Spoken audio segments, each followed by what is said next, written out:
తీసుకున్నానంటే కూడా అందులో నా మీడియా తమ్ములు అన్నల చెల్లెల అక్కల పాత్ర కూడా పెద్దలందరి పాత్ర కూడా ఉంది. ముందుగా మీకు ప్రత్యేక ధన్యవాదాలు చెప్తున్నాను.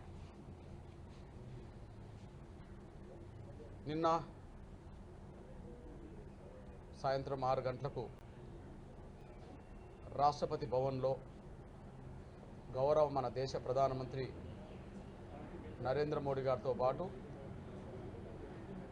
ఉపరాష్ట్రపతి వర్యులు ధన్ఖడ్ గారి సమక్షంలో ఎంతోమంది కేంద్ర మంత్రులు ప్రముఖుల సమక్షంలో మన దేశ రాష్ట్రపతి ముర్ము గారి చేతుల మీదకెళ్ళి రాష్ట్రపతి చేతిలో నుండి పద్మశ్రీ పురస్కారాన్ని అందుకోవడం అనేది చాలా గర్వంగా ఉంది.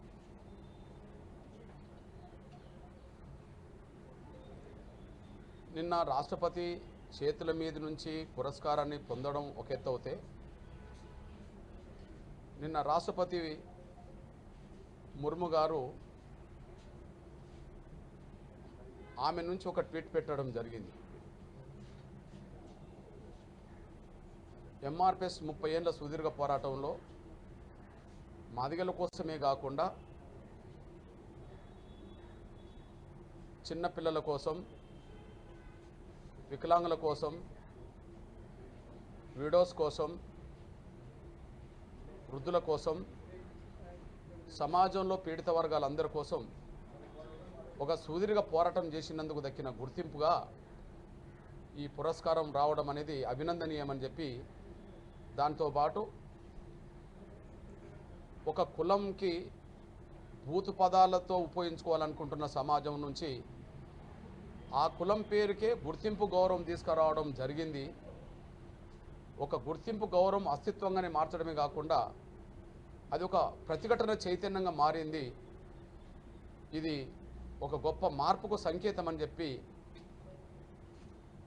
రాష్ట్రపతి వర్యులు ఏదైతే తన సోషల్ మీడియా ద్వారా చెప్పగలిగిందో, అది ఒక కుగ్రామంలో మొదలుపెట్టిన ఉద్యమానికి రాష్ట్రపతి అభినందనలు ఆ స్థాయిలో అందుకోవడమే ఈ ఉద్యమానికి దక్కిన గౌరవంగా మేము భావిస్తున్నాం. అయితే ఇది వ్యక్తిగతంగా నా పేరుతో ఈ పద్మశ్రీ అవార్డు వచ్చినప్పటికీ ఇది టోటల్ ఎంఆర్పిఎస్ ఉద్యమానికి, ఎంఆర్పిఎస్ శ్రేణులందరికీ, ఓ కుగ్రామంలో మొదలైన ఉద్యమం ఇవాళ దేశ అంతర్జాతీయ స్థాయిలో గుర్తింపు రావడానికి అందించిన అన్ని వర్గాల మద్దతుకు దక్కిన గౌరవం ఇది. రాజకీయాలకు అతీతంగా, కులాలకు అతీతంగా, మతాలకు అతీతంగా అన్ని సమూహాలు, అన్ని ప్రజాస్వామిక శక్తులు, అన్ని రకాల ప్రజాస్వామిక శక్తులు 30 ఏళ్ల పాటు ఈ ఉద్యమానికి అండగా నిలబడడం జరిగింది. అందువల్ల ఎంఆర్పిఎస్ త్యాగాలు, ఎంఆర్పిఎస్ చైతన్యం, ఎంఆర్పిఎస్ పట్టుదల ఒక కారణమవుతే నిన్నటి పురస్కారం ఈ స్థాయిలో దక్కడానికి సమాజంలో ఉండబడే అన్ని వర్గాల అండదండలు అందించడమే దానికి కారణం. సమాజానికి కూడా మేము రుణపడి ఉన్నామనే విషయం కూడా గుర్తు చేస్తున్నాను నేను. అందువల్ల ఇది వ్యక్తిగతంగా ఒక వ్యక్తికి వచ్చిన గుర్తింపు గౌరవం కంటే టోటల్ ఒక జాతికి, ఆ జాతికి అండగా నిలబడ్డ సమాజానికి వచ్చిన గుర్తింపు గౌరవంగానే నేను భావిస్తున్నాను. అదే సమయంలో చాలా గర్వంగా ఉన్నది ఏంటంటే 2024లో ఆగస్టు 1న సుప్రీంకోర్టు గౌరవ ఆనాటి చీఫ్ జస్టిస్ చంద్రచూడ్ గారి ఆధ్వర్యంలో ఎస్సీ వర్గీకరణకు అనుకూలంగా తీర్పు రావడం జరిగింది.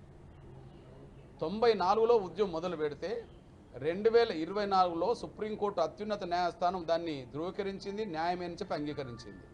30 ఏళ్ళు. కానీ ఈ సంవత్సరం 2025లో 2 విషయాల్లో గొప్పతనం ఉంది. సుప్రీంకోర్టు తీర్పును అమలు చేసిన సంవత్సరంగా 2025 అటు తెలంగాణలోనూ అటు ఆంధ్రప్రదేశ్లోనూ ఎస్సీ వర్గీకరణ అమలు చేసే చరిత్ర కూడా 2025లో ఉన్నాయి. అంటే 30 ఏళ్ళు ఏ లక్ష్యం కోసం అయితే పోరాటం చేశామో ఆ 30 ఏళ్లలో వర్గీకరణ కోసం జరిగిన పోరాటంలో ఎన్ని త్యాగాలు అవుతున్నాయో ఆ త్యాగాల ఫలాలు కూడా 2025 నుంచి మళ్ళీ అందుబాటులోకి వచ్చినాయి. అదే సమయంలో లక్ష్యం నెరవేరడంతో పాటు లక్ష్యం కోసం నిజాయితీగా కష్టపడితే, లక్ష్య సాధన కోసం నిజాయితీగా పోరాటం చేస్తే ఖచ్చితంగా సమాజం అండదండలు ఉంటాయని దానికి సాక్ష్యమే ఈ పురస్కారం. ఇది కూడా 2025లోనే దక్కింది. అంటే ఏ లక్ష్యం కోసమైతే పోరాటం చేసామో లక్ష్యం నెరవేరిన సమయం ఈ సంవత్సరమే. లక్ష్యం కోసం కష్టపడితే గుర్తింపు గౌరవం దక్కుతుంది అనడానికి సాక్ష్యమే ఈ సంవత్సరమే గౌరవ కేంద్ర ప్రభుత్వం గౌరవ నరేంద్ర మోడీ గారి ఆశీస్సులతో ఎస్సీ వర్గీకరణను పూర్తి చేయడానికి కారణమైంది.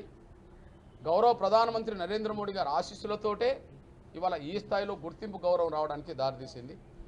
నేను కేంద్ర ప్రభుత్వానికి, ముఖ్యంగా గౌరవ ప్రధానమంత్రి నరేంద్ర మోడీ గారికి, చొరవ తీసుకున్న కిషన్ రెడ్డి అన్నకి, అంతకుముందు చొరవ తీసుకున్న మా పెద్దలు వెంకయ్య నాయుడు గారికి, వర్గీకరణకు ముందు కళా సాకారం చేసిన గౌరవ చంద్రబాబు నాయుడు గారికి ఒక మాటలు చెప్పాలంటే వర్గీకరణ లక్ష్యానికి చేయూతనిచ్చిన ప్రతి ఒక్కరి కూడా నేను ధన్యవాదాలు చెప్తున్నా. ఇకపోతే ఈ పురస్కారం అనేది మాకు ఒక గౌరవంగానే కాకుండా ఒక బాధ్యతగా మేము భావించుకుంటున్నాం.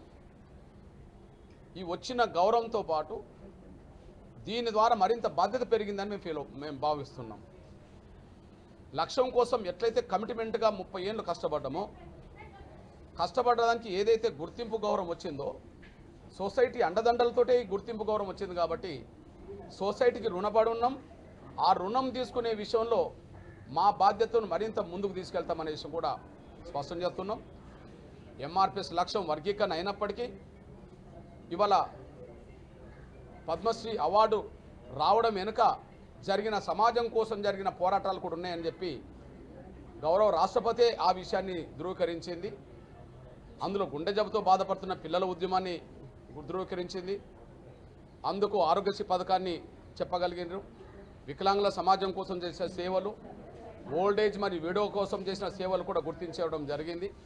ఈ విధంగా ఒక లక్ష్యం కోసం ఉద్యమం మొదలైన సమాజం కోసం కూడా పాటుపడ్డ చరిత్ర ఉన్నది.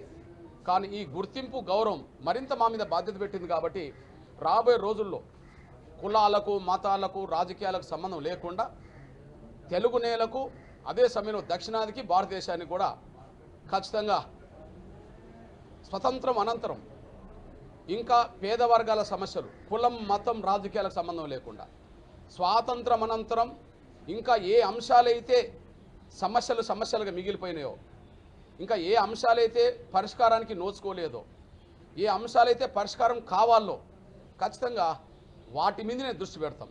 ఎందుకంటే ఇది మేము గౌరవంగానే కాదు, ఇది బాధ్యతగా స్వీకరిస్తున్నాం. ఇప్పుడొచ్చిన ఈ గౌరవానికి మరింత మా మీద బాధ్యత పెరిగిందని మేము భావిస్తున్నాం. ఆ బాధ్యత నిన్నటి వరకు ప్రధానంగా తెలుగు రాష్ట్రాలకు ఎంఆర్పిఎస్ సేవలు అందించింది. తెలుగు రాష్ట్రాల్లో ఉండబడే అన్ని కులాలు, మతాలకు సంబంధం లేకుండా పేదలందరికీ కొన్ని పథకాలు సాధించి పెట్టే ప్రయత్నం చేసింది.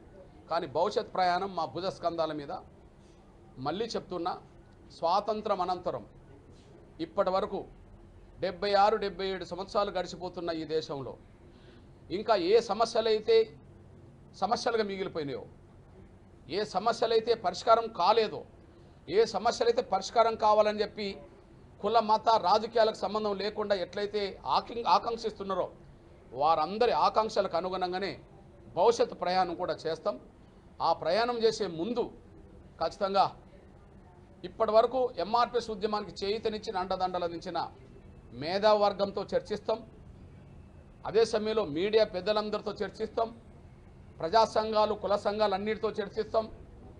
ఏ సమస్యలు పెండింగ్ ఉన్నాయో ఆ పెండింగ్ ఉన్న సమస్యల పరిష్కారం కోసం రాజకీయ పక్షాలతో కూడా చర్చిస్తాం. అంతిమంగా ఒక కీలకమైన ఎజెండాతో భారతదేశంలో ఇప్పటి వరకు పెండింగ్లు ఉన్న సమస్యల పరిష్కారమే లక్ష్యంగా ప్రజలందరి ఆకాంక్షలకు అనుగుణంగా భవిష్యత్ ఎజెండా రూపొందించుకొని భవిష్యత్ ప్రయాణం చేస్తాం. ఆ భవిష్యత్ ప్రయాణం చేయడమే ఇప్పటి వరకు ఎంఆర్పిఎస్కి అండదండాలను అందిస్తున్న అన్ని వర్గాలకు భవిష్యత్తులో మేము చేయూతనిచ్చిన వాళ్ళం అవుతాము. వాళ్ళ కోసం మేము పాటుపడ్డం అవుతాం. మాకు శక్తినిచ్చినప్పుడు ఆ శక్తి తిరిగి సమాజానికి ఉపయోగపడాలని లక్ష్యాన్ని కట్టుబడి ఉన్నాం. భవిష్యత్తులో ఆ పోరాటం చేసే ముందు మాత్రం అన్ని వర్గాల మేధావులతో, సంఘాలతో, రాజకీయ పక్షాలతో చర్చించే పెండింగ్ సమస్యల పరిష్కారం దిశగా మా పోరాటాన్ని భవిష్యత్తులో ఎక్కువ పెడతాం. అది కులం కోసం కాదు, సమాజం కోసం ఎక్కువ పెడతాం అనే విషయం కూడా గుర్తు చేస్తున్నాను. ధన్యవాదాలు. 30 ఏళ్ల ఉద్యమ పోరాటంలో ఇప్పటి వరకు అంటే ఏ విధంగానైతే సుప్రీంకోర్టు ఇచ్చినటువంటి తీర్పు కావచ్చు, ఉద్యమానికి ఇప్పుడు కేంద్రం ఇచ్చినటువంటి గుర్తింపు కావచ్చు, ఇకపైన అంటే రాజకీయ పోరాటంలో మందకృష్ణ ఉండరా? 100%. నేను చెప్పాను, పోరాటాలు 2 రకాలుగా జరగాల్సిందే. ఓకే, ఏ అంశాలు చట్టసభలో ఇంతవరకు ప్రస్థానం రావట్లేదు, ఏ అంశాలు చట్టసభలు కూడా పరిష్కారం కావాలో వాటి మీద రాజకీయ పోరాటం ద్వారా మాత్రమే అవి పరిష్కారం కావడానికి దారితీస్తుంది. అదే సమయంలో ఆ అంశాలను చట్టసభలో ప్రస్తావించడం కోసం రాజకీయ పోరాటానికి శ్రేణులను సిద్ధం చేసే ముందు ఆ స్థాయిలో ప్రజా చైతన్యాన్ని పెంచాల్సిన అవసరం కూడా ఉన్నది. ఎంఆర్పిఎస్ ఉద్యమం ప్రజా చైతన్యాన్ని పెంచడం వల్లనే 30 ఏళ్ళు నిలబడుతూ వచ్చింది. అందువల్ల ప్రజా చైతన్యంతో ప్రజా పోరాటాలు చేస్తూనే చట్టసభలో ప్రస్తావనకు రాని అంశాల మీద చట్టసభలో పోరాటం చేయడానికి కూడా, రాజకీయ పోరాటాన్ని కూడా సిద్ధం చేయాల్సిన అవసరం ఉన్నది. అది భవిష్యత్ ప్రయాణంలో అది కనిపిస్తుందని కూడా గుర్తు చేస్తున్నా. ఓకే, నిన్న పద్మశ్రీ అవార్డుకు సంబంధించిన వాళ్ళు రాసిన దాంట్లో సామాజిక ఉద్యమకారుడే కాదు, రాజకీయ చైతన్యంతో ఉన్న వ్యక్తి అని కూడా అందులో రాయబడ్డది. కాబట్టి దానికి మరింత రూపం ఇచ్చే విధంగా ప్రయత్నం చేస్తాం ఖచ్చితంగా. అయితే నా కండువ మారదు, ఎజెండా విస్తృతం అవుతుంది. నిన్నటి వరకు ఎస్సీ వర్గీకరణ అంశం ఒక ఎజెండాగా ఉన్నదేమో, కానీ ఎస్సీ వర్గీకరణ అంశం ఒక ఎజెండాగా ఉన్నప్పటికీ మధ్యలో సమాజం కోసం చేసిన ఉద్యమాలు సమాజానికి ఫలితాలు ఇచ్చినాయి. ఇది అందరికీ తెలిసిన విషయమే. కానీ ఇప్పుడు ఒక ఎస్సీ వర్గీకరణ ఎజెండా కంప్లీట్ అయిన తర్వాత ఇక మా ముందున్న సవాళ్ళు ఈ దేశంలో ఉండబడే పెండింగ్ సమస్యల మీదనే ఉంటుంది. ఈ దేశంలో ఉండబడే పెండింగ్ సమస్యల పరిష్కారం కోసమే ఉంటుంది. అందువల్ల దేశం మొత్తం మీద ఈ అంశం లేవనెత్తాలంటే కులాలు, మతాలు, రాజకీయాలకు సంబంధం లేకుండా ఏ ఆకాంక్షలు అయితే ప్రజలకు ఉన్నాయో, ఏ ఆకాంక్షలు అయితే పరిష్కారం కాలేదు, వాటన్నిటిని ఎజెండా చేయడానికి మేధావులతో చర్చిస్తాం. అది ఆర్ఎస్ఎస్ మేధావుల నుంచి మొదలుకుంటే ఎర్రజెండా మేధావుల వరకు, ఆర్ఎస్ఎస్ నుంచి మొదలుకుంటే కమ్యూనిస్టు భావజాలకు సంబంధించిన, మార్కిస్టు భావజాలకు సంబంధించిన, ఒక్క మాట చెప్పంటే ఎర్రజెండా మేధావులకు సంబంధించిన అంశం వరకు వాళ్ళ అభిప్రాయాలు తీసుకుంటాం. వాళ్ళ ఆలోచనకు అనుగుణంగా ఒక కార్యాచరణ రూపొందిస్తాం. ఏదేమైనా స్వాతంత్రానంతరం పెండింగ్ సమస్యలు దేశంలో ఏమున్నాయి, పేదవర్గాల సమస్యలు ఎట్లయితే నిలిచిపోయినాయో పరిష్కారం కాకుండా వాటి వైపు ఎట్లా దృష్టి పెట్టాలనే కాడ అందరితో చర్చించే నిర్ణయం తీసుకుంటాం. ఏదైనా ప్రజా ఉద్యమానికి సిద్ధం చేస్తాం, రాజకీయ పోరాటాన్ని కూడా శక్తివంతంగా ఎట్లా ముందుకు తీసుకెళ్లాలో కూడా ఆలోచిస్తాం. ఆలోచించి నిర్ణయం తీసుకునే ముందు అందరితో సంప్రదిస్తాం. అంటే ఇప్పటి వరకు అంటే 30 ఏళ్ళుగా ఈ పోరాటం చేశారు, అన్ని లక్ష్యాలు నెరవేరాయి. కానీ చట్టసభల్లో ఇప్పటికీ అంటే మాదిగలకు సంబంధించినటువంటి సంఖ్య పూర్తిగా తగ్గిపోయినటువంటి పరిస్థితి, ప్రత్యేకంగా తెలుగు రాష్ట్రాల్లో కావచ్చు, కేంద్రంలో కావచ్చు. మరి దీన్ని ఫుల్ఫిల్ చేసుకునేందుకు మొదటి అడుగు మీరే వేస్తారనేటువంటి చర్చ కూడా జరుగుతుంది.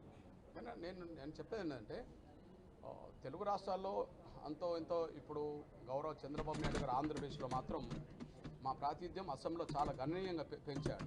ఒక రకంగా అంటే 50-50కి తీసుకొచ్చాడు. తెలంగాణలో టికెట్ ఇచ్చే రైట్. తెలంగాణలో కాంగ్రెస్ వల్లనే మాకు మొదటి నుంచి అన్యాయం జరుగుతుంది. ఉమ్మడి ఆంధ్రప్రదేశ్లో కాంగ్రెస్ వల్లనే అన్యాయం జరిగింది. ఇప్పుడు కూడా తెలంగాణలో కాంగ్రెస్ వల్లనే అన్యాయం జరిగింది. మీరు చూసి చెప్పారు ఈ మాట. తెలంగాణలో మీకు రాజకీయంగా అన్యాయం జరిగింది అని అనగలుగుతుండే కానీ ఆంధ్రప్రదేశ్లో అనలేకపోతుంది కదా. అంటే చంద్రబాబు నాయుడు గారు మాకు ఆ స్థాయిలో ప్రాతినిధ్యం ఇచ్చాడు. ఇచ్చినప్పుడు మేము గుర్తు చేసుకోవాల్సిన అవసరం ఉన్నది, ఆయన గౌరవించుకోవాల్సిన అవసరం ఉన్నది. అదే సమయంలో ఇంకొక విషయాన్ని మర్చిపోతున్నాం. ఈరోజు గౌరవ కీర్తిశేషులు మనందరికీ ఒక గుర్తింపు, తెలుగు ప్రజలందరి గౌరవం తీసుకొచ్చిన ఎన్టీ రామారావు గారి, నందమూరి తారక రామారావు గారి జన్మదినోత్సవం. ఈ సందర్భంగా మన తెలుగు ప్రజలందరికీ నేను శుభాకాంక్షలు తెలియజేస్తున్నాను. నేను ఆయన గురించి 3 ముక్కల్లోనే ఒక మాట. తెలుగు ప్రజలంటే ఎవరో ఢిల్లీలో తెలియని రోజుల్లో, తెలుగు ప్రజలంటేనే మద్రాసీలను చెప్పబడుతున్న రోజుల్లో, తెలుగు ప్రజల అస్తిత్వానికి, తెలుగు ప్రజల ఆత్మగౌరవానికి, తెలుగు ప్రజల పౌరుషానికి ఒక ఢిల్లీనే కాదు ప్రపంచం ముందు చాటి చెప్పింది గౌరవ ఎన్టీ రామారావు గారే. ఎన్టీ రామారావు గారి పేరంటేనే తెలుగు ప్రజల ఆత్మగౌరవం, ఎన్టీ రామారావు గారి పేరంటేనే తెలుగు ప్రజల అస్తిత్వం, ఎన్టీ రామారావు గారి పేరంటేనే తెలుగు ప్రజల పౌరుషం. నిజంగా ఎన్నో రాష్ట్ర ప్రభుత్వాలను ఆనాటి కాంగ్రెస్ ప్రభుత్వం ఇందిరాగాంధీ హయాంలో బర్తరఫ్ చేయడం జరిగింది. ఎన్నో ప్రభుత్వాలను కాంగ్రెసేతర ప్రభుత్వాలను బర్తరఫ్ చేయడం జరిగింది. అట్లనే వాళ్ళు కూడా అనుకున్నారు, రామ్లాల్ గారు గవర్నర్గా ఉన్నప్పుడు ఎన్టీ రామారావు ప్రభుత్వం కూడా బర్తరఫ్ చేస్తే పోయేది ఏందని చెప్పి లెక్క లేకుండా బర్తరఫ్ చేయడం జరిగింది. కానీ తెలుగు ప్రజల ఆత్మగౌరవ పోరాటాన్ని ఢిల్లీని కూడా భయపెట్టేట్టు చేసి మళ్ళీ తిరిగి మళ్ళా ఉమ్మడి ఆంధ్రప్రదేశ్ మళ్ళీ తెలుగుదేశం ప్రభుత్వాన్ని పునరుద్ధరించుకునే స్థాయిలో పోరాటం చేసింది ఎవరన్నా ఉంటే అప్పటి వరకు ఆ స్థాయిలో గవర్నర్లతో ఆయా రాష్ట్ర ప్రభుత్వాలను రద్దు చేసే ప్రక్రియ అప్పటి కొనసాగుతున్న సమయంలో తిరిగి మళ్ళీ పునరుద్ధరించబడ్డ రాష్ట్రం ఏదన్నా ఉంటే ఓన్లీ ఉమ్మడి ఆంధ్రప్రదేశ్ రాష్ట్రమే. ఆ స్థాయిలో మన తెలుగు ప్రజల పోరాడే చైతన్యాన్ని గౌరవ ఎన్టీ రామారావు గారి ద్వారా మనం చూడగలిగాం. అందుకనే మన తెలుగు ప్రజల అస్తిత్వమైన, ఆత్మగౌరవమైన, పౌరుషమైన, పోరాటమైన మనం ఆయన నుంచే నేర్చుకోవాల్సిన అవసరం ఉన్నది. ఆయన జన్మదినోత్సవం సందర్భంగా నేను శుభాకాంక్షలు తెలుగు ప్రజలందరికీ చెప్తున్నాను.